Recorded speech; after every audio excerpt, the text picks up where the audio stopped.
All right, critical race theory. It's time to continue the deep dive. Or at least we will dive deeper, hopefully. As you may know, I am exploring this because it's a topic that's interesting to me, and it's a topic that a lot of people have really strong opinions on and don't really know what the fuck they're talking about. And as I said earlier in part one, which is prerequisite for watching, but we will summarize it really quickly. Yeah. This is the research document that we will be populating. I didn't make any changes of it to it since last time, so we will continue. But like I was saying, merely reading the wiki to critical race theory will put you ahead of most people spreading their opinions on it online.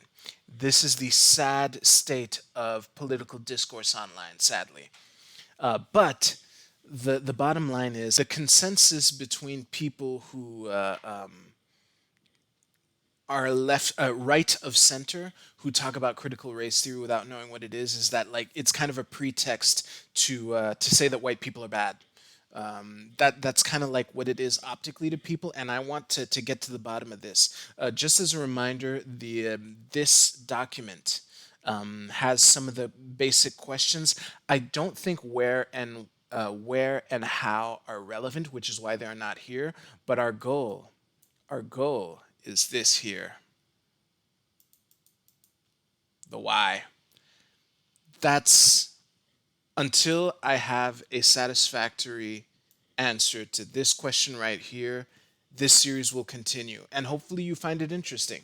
I do want to shout out, he commented on my last video. Let me just open it up here. Rec Eds. All right. So I won't read the whole comment, but I just want to shout him out. He's one of the reasons why I started this series in the first place. But I will read some of this here. So I look at it as a model, an attempt to describe and possibly therefore improve social ills, and as models always do, e.g., the atomic model has both flaws and also pertinent things to say. Some main common talking points against it are, oh no, this is not the part I wanted to read. Okay, here. This is the part right here. One thing to look into are its five basic tenets. One, the notion that racism is ordinary and not aberrational. The idea of an interest convergence, I don't even know what that means. Three, the social construction of race. We covered that briefly last time. Four, the idea of storytelling and counter storytelling. And five, the notion that whites have actually been recipients of civil rights legislation. The notion that whites have actually been recipients of civil rights legislation. Not sure what that means, but I will skip, since I alluded to it, some of the main common talking points against it are it views people collectively instead of individually. True. It's based on an oppressor oppressed binary. True. You can't argue it. If you do, that's racist in and of itself. We shall see. If you believe in it or support it, you're either a socialist commie or a proponent of Stalinism. Okay, so I wanted to read this. I will not add any of this to my document. Here's the thing, I have no doubt that he did his research. However, there's a really simple reason why I will not add any of that to this document, which is if he's right, we will run into it ourselves. This is a basic tenet that I use for like online fact acquisition in general. If it's true, it should be pretty easy to vet on my own. Now, sometimes there are true things that are difficult to vet. So just because I have a hard time, that doesn't necessarily mean it's false, not in and of itself. But yeah, if he's correct, it'll come up. So Where we left off that last week, and I don't want to get distracted by, you know, going off into tangents on other wikis. I would really like to finish reading this, although I seriously doubt we will. There's a lot of really dense things here. So let's get as far as we can, and we'll continue in part three because, like I said, we're after the why. So, wait, yeah, the definitions. The definitions section probably changed from last week. There was more to this here. So let's reread this here. Roy L. Brooks defined critical race theory in 1994 as a collection of critical stances against the existing legal order from a race based point of view. This is much more concise than what was there last week. I'm pretty sure this is the part that changed, which is why I scrolled past it. Richard Delgado, a co-founder of the theory, defined it in 2017 as people interested in studying and transforming the relationship among race, racism, and power. Okay, yes, this is where I went off on a tangent about how progressives talk about power a lot, and then we went into other wikis. Now, here's the thing: the history of critical race theory doesn't interest me that much. So for now, I think we will skim it. I just want to make sure though, Roy L. Brooks is one of the names here. Good. So is Richard Delgado. Beautiful. I'm just going to skim it real quick. Principal figures of the theory include all these people, which, okay, this might have been displaced from elsewhere. That's the thing with coming back to a wiki a week later. Things might have changed in the interim. So let me see. In the early 1980s, students of color at Harvard Law School organized protests regarding Harvard's lack of racial diversity in the curriculum among students and in the faculty. Okay. These students supported Professor Derek Bell, who left Harvard in 1980 to become the dean at the University of Oregon School of Law. During his time at Harvard, Bell had developed new courses that studied American law through a racial lens. Harvard students of color wanted faculty of color to teach the new courses in his absence. Okay, yeah, so the students wanted teachers of color. Okay, that makes sense. So I'm not entirely convinced that it's relevant, but I'm going to write it down anyway. So Harvard School question mark, even though the wiki says so. You know what? I think this section right here will be meaty enough, and we're going to focus on this. And again, you're already ahead of most people on Twitter, so congratulations. Views in regard to critical race theory as being radical. Will Oremus argues. Is Will Oremus in here? Probably not. But if he's not, he's not. Fuck it. I'm not adding new names. I have enough names for now. The theory is radical in the sense that it questions fundamental assumptions.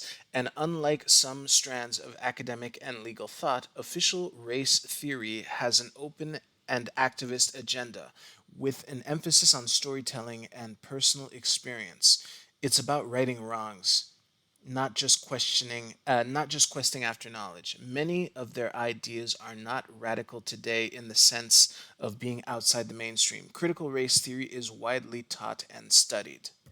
Okay, now this I resonate with. I think any libertarian can resonate with questioning fundamental assumptions.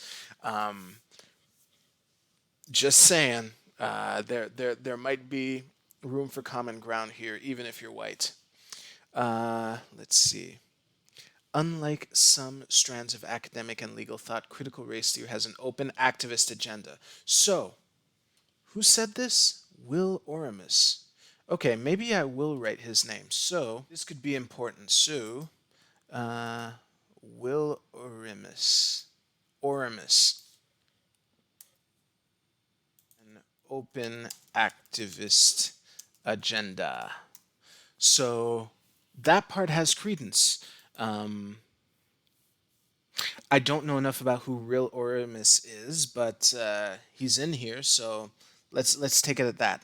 Developments in the early 2000s in critical race theory included work relying on updated social psychological research on unconscious bias in order to justify affirmative action, and work relying on law and economic methodology to examine structural inequality and discrimination in the workplace. Okay, woo, this is another one of these sentences that we could probably spend like an entire month exploring and unpacking. What am I going to pick from this? Because there's a lot here. Something that progressives say a lot is structural inequality. We might have to explore this.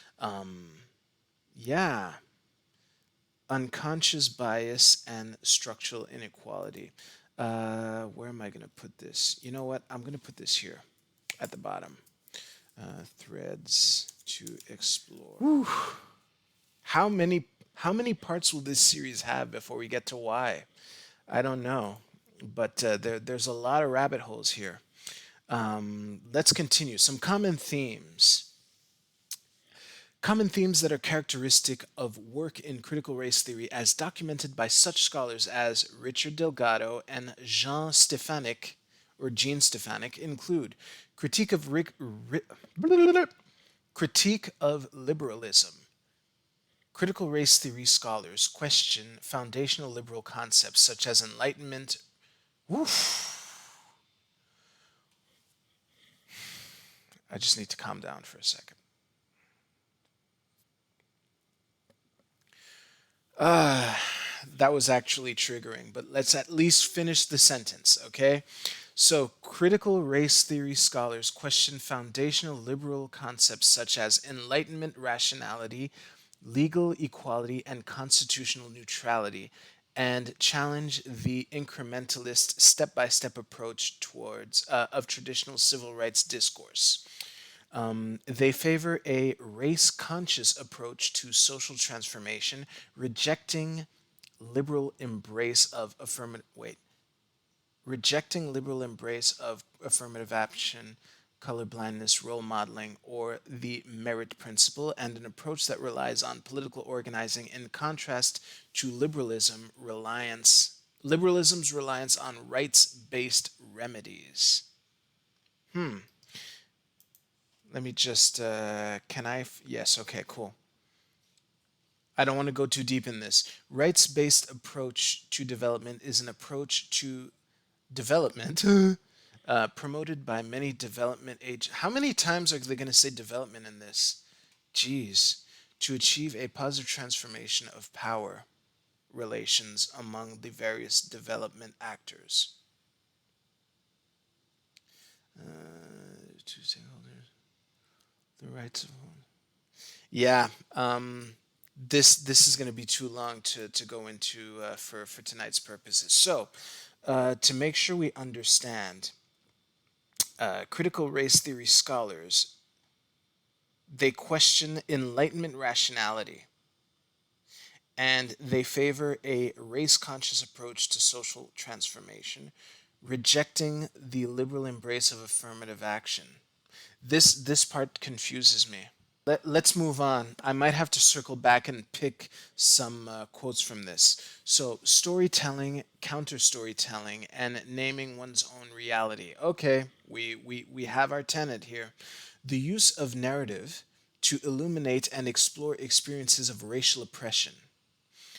Brian Brayboy has emphasized the epistemic importance of storytelling in indigenous American communities as superseding that theory, and that has proposed a tribal critical race theory. Okay, I'm assuming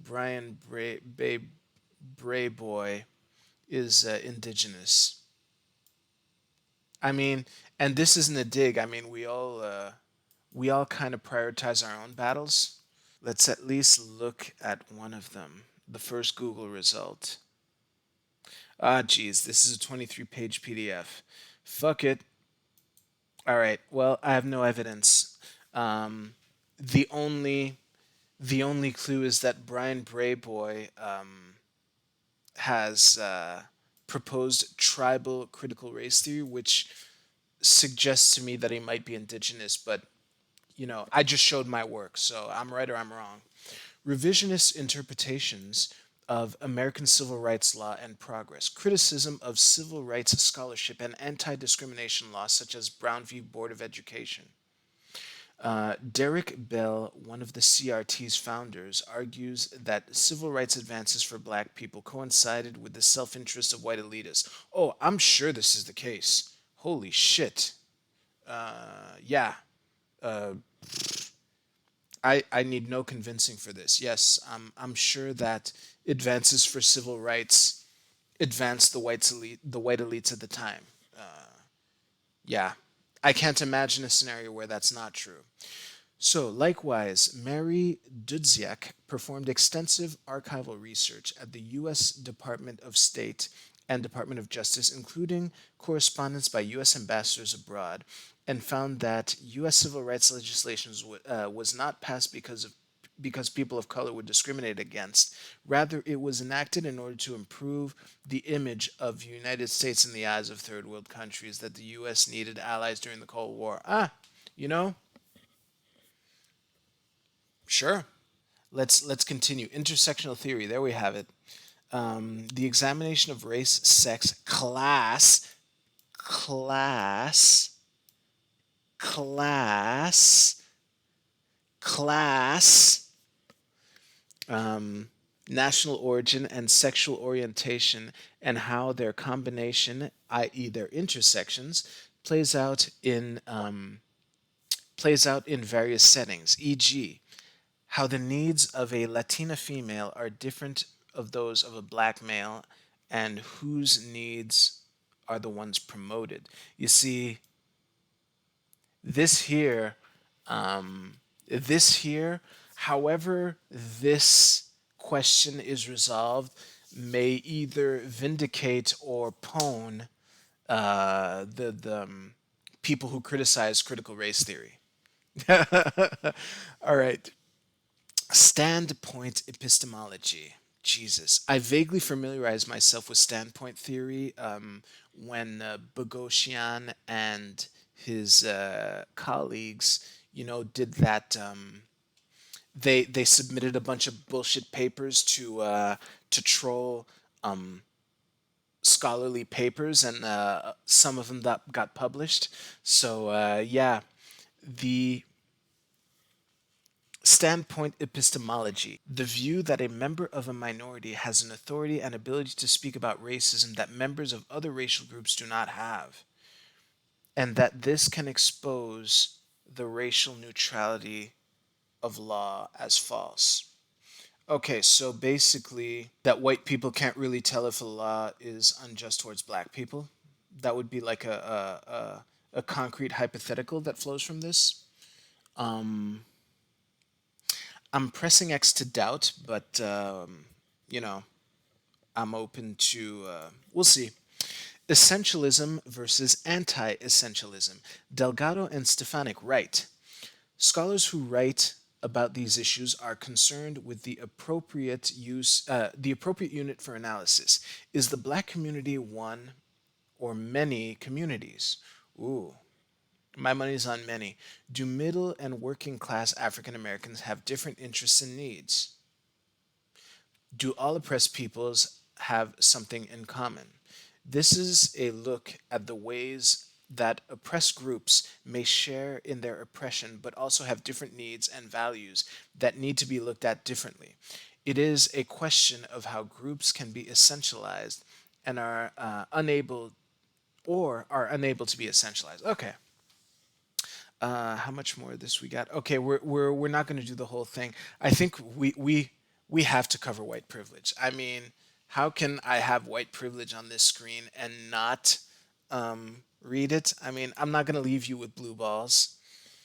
That was cis heteronormative of me. I apologize. All right, let's continue.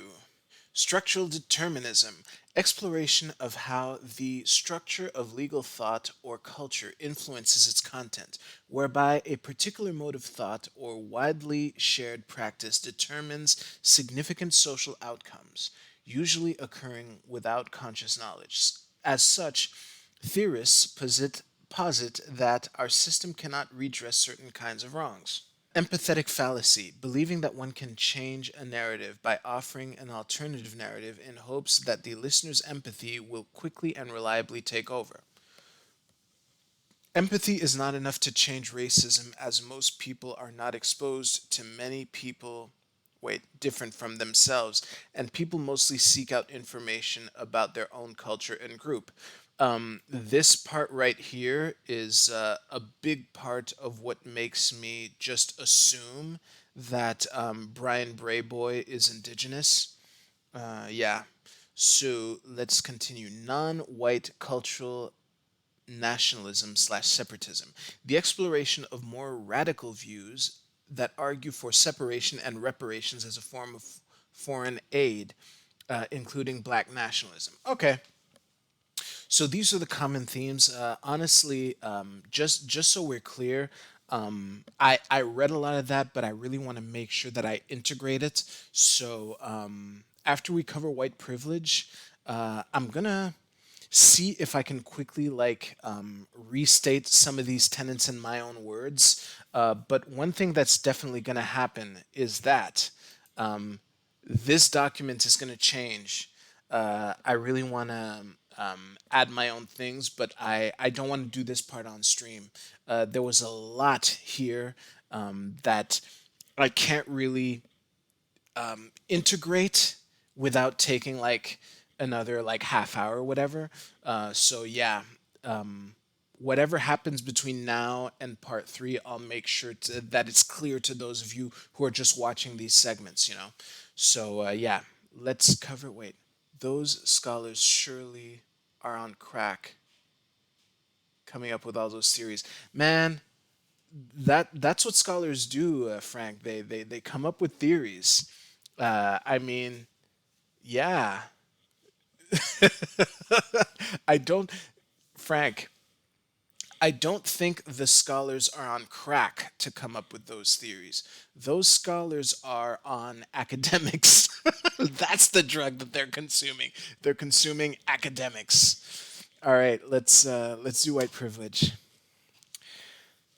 White privilege is the notion of a myriad of social advantages, benefits, and courtesies that come with being a member of the dominant race, i.e., white people. Okay, so right out of the gate, something that I hear alt right people say is there's no such thing as white privilege, but there's such a thing as majority privilege. Well, right here, as far as this Wikipedia page is concerned, anyway, that's kind of a nod to that. So we're calling it white privilege because they're the dominant race or the dominant group. Let's continue anyway. For example, a clerk not following a person around in a store or people not crossing the street at night to avoid a person are viewed as white privilege. Huh? Okay, like it's these are like cliche examples, so I'm sure we get it, but the wording was a little confusing to me. Sue, Cheryl L. Harris, and Gloria Ladson Billings describe the notion of whiteness as property, whereby whiteness is the illuminate property, the ultimate property that whites alone can possess, valuable just like property. In this sense, from the critical race theory perspective, the white skin that some Americans possess is akin to owning a piece of property, in that it grants privileges to the owner that a renter, in this case, a person of color, would not be afforded. The property functions of whiteness, i.e., rights to disposition, rights to use and enjoyment, reputation, and status property, and the absolute right to property make the American dream more likely and attainable for whites. Okay. I don't have much to add because I'm familiar enough with what progressives think that white privilege is, And as I covered last week, I'm kind of fortunately, growing up in a pretty calm suburban white neighborhood, that you know it's not very often that I'm reminded of my blackness. But yes, a cop will do that. Merely being present, that'll do it. So yeah, if there's one thing that will remind me immediately that I do not possess the property of white skin, it's a cop. Some rando calling me the N word out of a moving car. That's not that big a deal. Criticism from people who don't know me, I don't really care. Plus, that hasn't really happened in decades, so it's not a big deal. As a final shot, let me try to summarize these in my own words. So, critique of liberalism. This was a word salad. All I know is that what I'm taking away from this is that critical race theorists, they don't, how can I say this? They question the notion of color blindness and merit, probably because race colors those things. Storytelling is the importance of your own experience of oppression, something like that. Again, by next week or next time I do this, hopefully this will be clearer to me. I'm kind of just trying to summarize it really quick. Oh man, this I fucking love. This is new to me. This is new to me, but I love it because it can't not be true that the advances in the civil rights movement just so happened to help the elites in power at the time. I mean, Jesus Christ, name me a social change that happens that doesn't help the elites of the time. Actually, you know what? I can think of one. I just want to put it on screen really quick. Jeez. Yeah. Name me one social change that didn't also happen to help the elites at the time besides this. And even then, uh, it might not just so happen to help the elites, but they're in a position where they can kind of take advantage of it.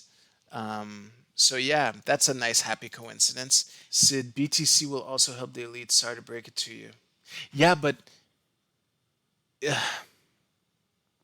okay. So the let's say giving black people the right to vote, that's a move that was done by the elites that just so happened to help it, whereas bitcoin and blockchain and crypto, that I believe anyway, because we don't know who Satoshi Nakamoto is, but I believe that happened independently of the elites, but they have so much power and influence that they were able to, like, say, yeah, I'll have some of that too, which is kind of different. So yeah, in that sense. But yeah, thank you for pointing that out. Let's continue. Intersectional theory, I got that down. Standpoint epistemology, I'm hopeless. And yeah, apparently there's a debate as to whether or not you can essentialize a group based on their oppression. That's what I'm getting from this. And yeah, structural determinism and empathetic fallacy. What is that again? Believing one can change the narrative by offering an alternative. Empathy is not enough to change racism, as most people are not exposed to many people different from themselves. Oh, so that it's not as easy to imagine what it's like. Like it's difficult for me to imagine what it's like to be white. But yeah, uh, non. Oh yeah, some critical race theorists would go the way of ethno nationalism. So yeah, some of that will be in the doc. Some of it will not, but I really want to make sure that I grok these and that I can integrate these into my understanding of critical race theory. So thank you very much for watching. I hope you enjoyed it. I hope you found this interesting. If you like the video, please like the video. What are your questions, comments, or observations regarding this? Please leave them in the comments below. I would love to see you here next time. I do these streams every Tuesday at 10 p.m. Eastern. Thank you very much for watching, and I will see you soon.